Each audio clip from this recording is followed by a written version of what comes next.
एवढा problem create करतोय हा सिद्धू। एवढं सगळं करून माफी मागायची तर अडून बसलाय। मग शिक्षा दिली तर अमेरिकेला जायची परवानगी मिळवण्यासाठी घरातून निघून गेला। परवानगी मिळाली तर दागिने विकले। आता सगळ्यांना कळलंय तर माफी मागायची तर आता हिस्सा मागतोय। डेअरिंग कशी होऊ शकते सिद्धूची हिस्सा मागण्याची? डिरेक्टली तात्यांना बोलला तो आणि सगळ्यांसमोर। अरे आमची सुद्धा कधी हिम्मत नाही झाली। अहो हिम्मत लांबच राहिली। तुम्हा भावंडांपैकी किंवा आम्ही सुनांपैकी कधी कोणाला असं वाटलं सुद्धा नाही की वाटा मागावा। पण सिद्धूने तर मागितलंच ना, म्हणजे हळूहळू सगळेच मागतील। काही सांगता येत नाही। कोणी नाही मागणार। का? तुला काय माहित? अहो आता इतकी वर्ष आपण सगळे एकत्र राहतो, कधी कोणी असा विचार सुद्धा केला नाही। आणि तात्यांचा सुद्धा किती विश्वास आहे सगळ्यांवर। सिद्धूवरती पण विश्वास होताच ना तात्यांचा, पण त्याचं काय झालं? मागितलाच ना त्याने हिस्सा।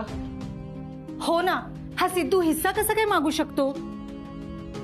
तुम्हाला माहितीये, या घरात सगळ्यात चांगली मैत्री जर माझी कोणाशी झाली असेल ना तर ती सिद्धूशी आहे। लग्न करून घरात आल्यावर रुळेपर्यंत सिद्धूनेच मला सांभाळून घेतलं।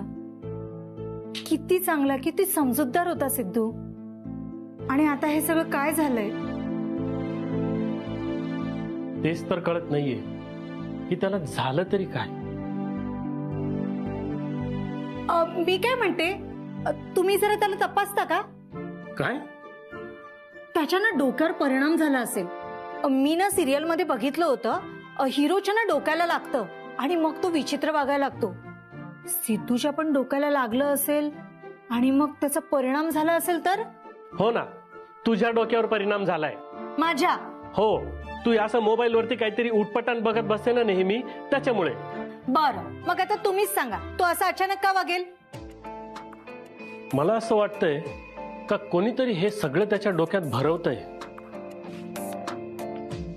कोण असेल?